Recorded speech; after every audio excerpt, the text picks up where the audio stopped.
Olá, estudante do terceiro ano do ensino médio. Sou Mônica Couto, professora de Geografia. E vamos para mais uma aula que tem o objetivo de contribuir com a sua trajetória para a realização, a participação no Exame Nacional do Ensino Médio. Na aula de hoje, vamos conversar um pouco sobre desenvolvimento sustentável. E ao longo dessa trajetória histórica que reconstruiremos, pensaremos onde é que o Brasil entrou nessa discussão e quando é que ele foi mais atuante e menos atuante. Na aula de hoje, então, juntos, nós vamos relacionar as questões ambientais ao desenvolvimento sustentável. Então, aqui já tem uma dica, né?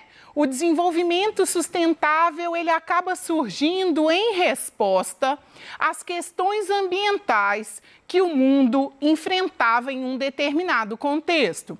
Como essas questões ambientais, elas persistem, esse movimento, ele continua até os nossos dias atuais.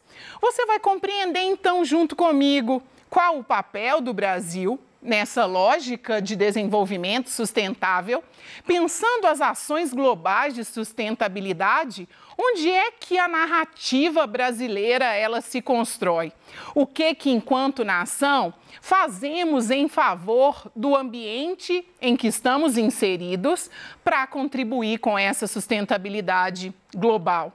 E vamos reconhecer a minha e a sua função enquanto cidadãos para buscar essa sustentabilidade, para buscar uma sociedade e um mundo mais sustentável e mais justo. Porque quando dizemos de sustentabilidade, não pensamos simplesmente a conservação do ambiente. Pensamos as nossas relações econômicas, o nosso desenvolvimento econômico, mas pensamos também o nosso lugar enquanto seres humanos nesse processo. Então, são esses três elementos que vão fazer com que a gente consiga pensar a questão da sustentabilidade. E antes da gente mergulhar por essa trajetória histórica, eu te convido a observar comigo essas 5 imagens. O que essas imagens representam? Que atividades econômicas estão sendo expressas? Quais são os efeitos dessas atividades econômicas no espaço natural? Então, eu te pergunto, o que as imagens representam? A gente viu lá que tem uma primeira imagem que trata do desmatamento, uma segunda imagem que tratou da poluição das águas, o excesso de lixo num corpo hídrico, onde era perceptível, né? Chegava a estar boiando aí o lixo que foi lançado. A gente viu uma indústria em pleno desenvolvimento e aí, assim, a emissão excessiva de gases do efeito estufa. E a gente viu uma agricultura relacionada à mecanização. O que essas imagens então representam? Lembra que a nossa intenção é relacionar as questões ambientais ao desenvolvimento sustentável? Essas 5 imagens, então, elas representam problemas ambientais que afetam o planeta e seus mais de 7 bilhões de habitantes. Ou seja, ali estão a materialização do modelo de desenvolvimento econômico no qual estamos inseridos. Um modelo de desenvolvimento econômico que preconiza a exploração da natureza, a produção de muitos bens e serviços e acaba dessa forma concebendo o ambiente como um espaço de onde eu consigo retirar essa matéria-prima e essas fontes de energia e consigo depositar ali todos esses rejeitos que são produzidos. Ao longo do tempo, né, e principalmente depois da Segunda Guerra Mundial, esses problemas ambientais causados principalmente num processo pós-revolução industrial, ele faz com que a sociedade ela comece a observar que os desequilíbrios naturais eles têm se intensificado.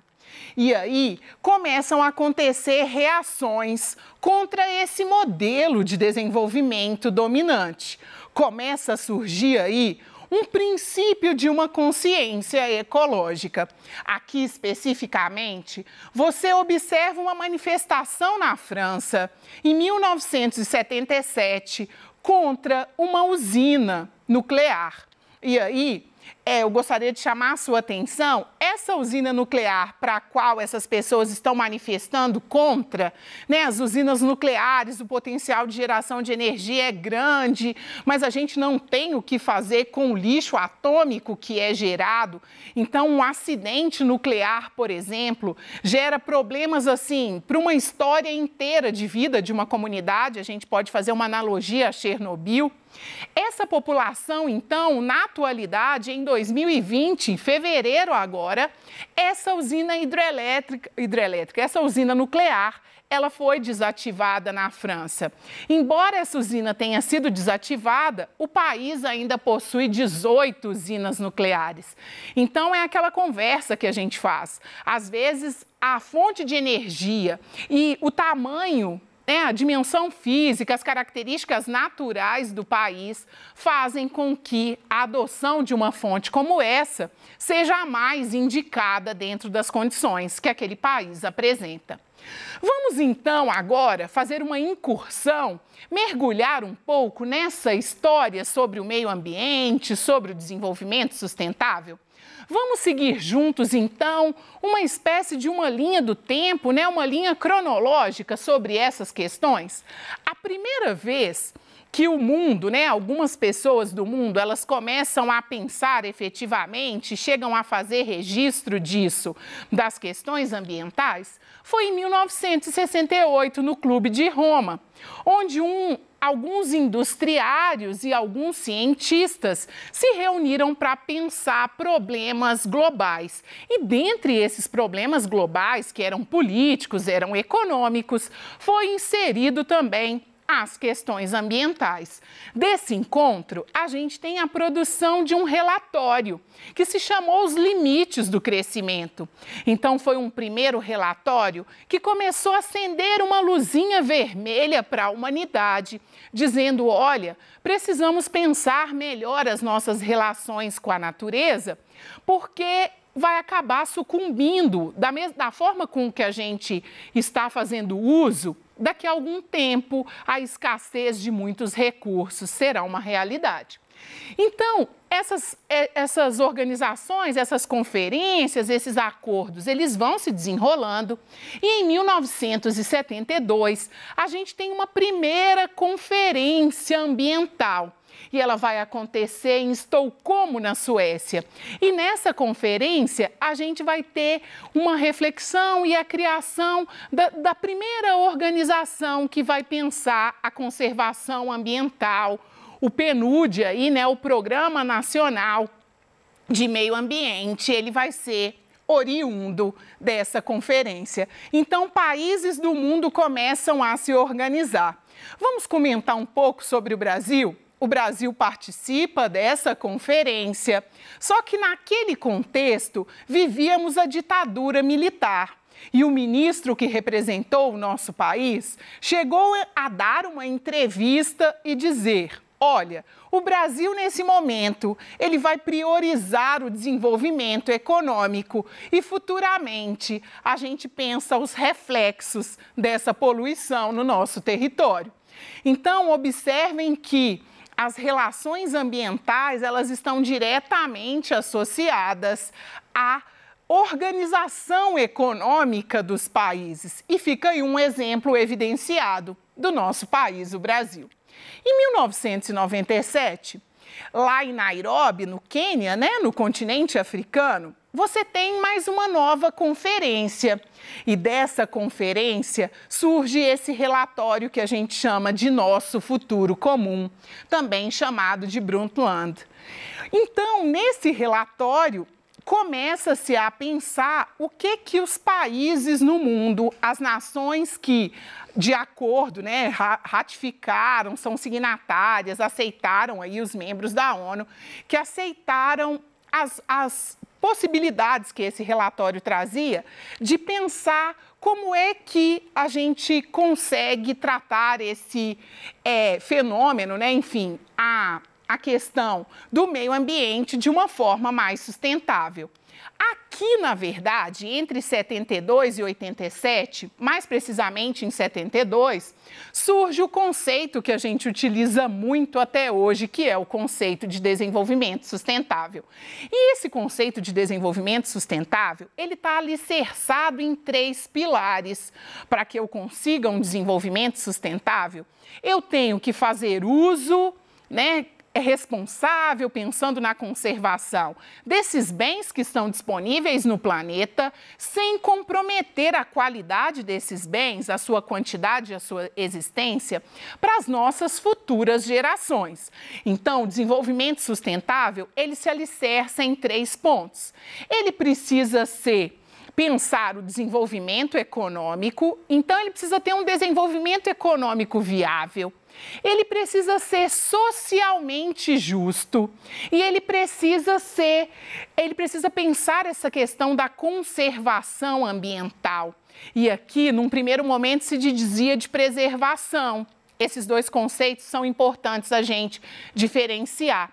Quando eu falo preservar, quando eu falo assim, olha, aquela determinada região é uma área de preservação permanente, significa que dali eu não posso retirar nenhum recurso.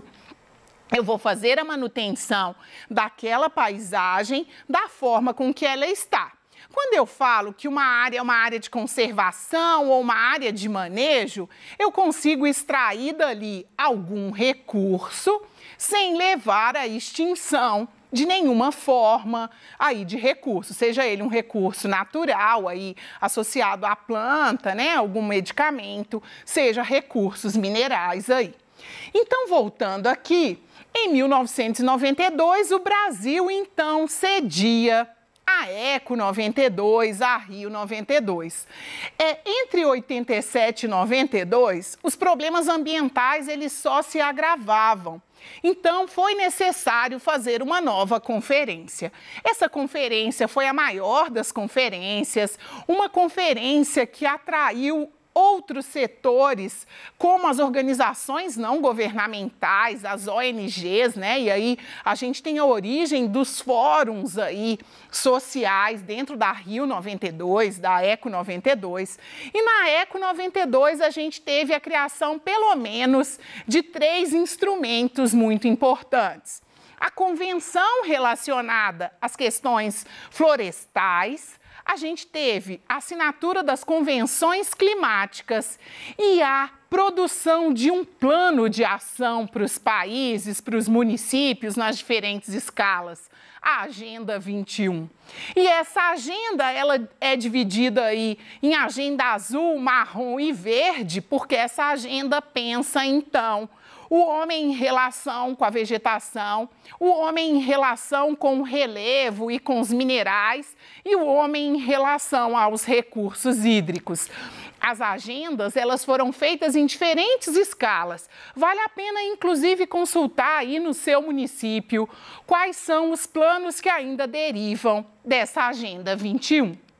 Então, a gente continua aqui a nossa evolução histórica. Como a gente viu lá que foi criada uma convenção climática, a gente tem um resultado disso em 97, o Protocolo de Quioto. Então, no Japão, os países eles vão fazer a assinatura de um protocolo que define a necessidade de redução do CO2. Nesse contexto, o mundo já sofre com elevação da temperatura em alguns lugares, essa questão da mudança da dinâmica climática, excesso de chuva em algumas regiões, seca em outras, né? Então, aqui você tem a assinatura do protocolo. E o que esse protocolo diz? Ele sugere para os países desenvolvidos a redução de 5,2% na emissão dos gases de efeito estufa. O Brasil participa, o Brasil assina e ratifica esse protocolo, ou seja, o Brasil se compromete em reduzir as emissões de CO2. Mas os Estados Unidos, o grande vilão da emissão de CO2, não aceita a assinatura do protocolo. Aqui esse protocolo, deriva em duas coisas: o sequestro de carbono e o crédito de carbono.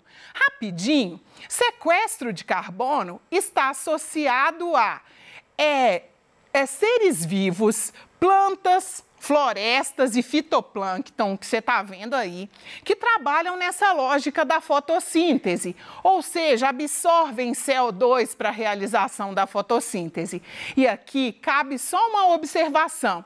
As florestas, ao mesmo tempo que elas absorvem o CO2 pela fotossíntese, ela libera CO2 quando respiram. Então, na verdade, o pulmão do mundo não seria a nossa floresta amazônica, mas sim os oceanos, pela dimensão que as algas são, né? Elas são seres menores, então a respiração delas libera menos CO2.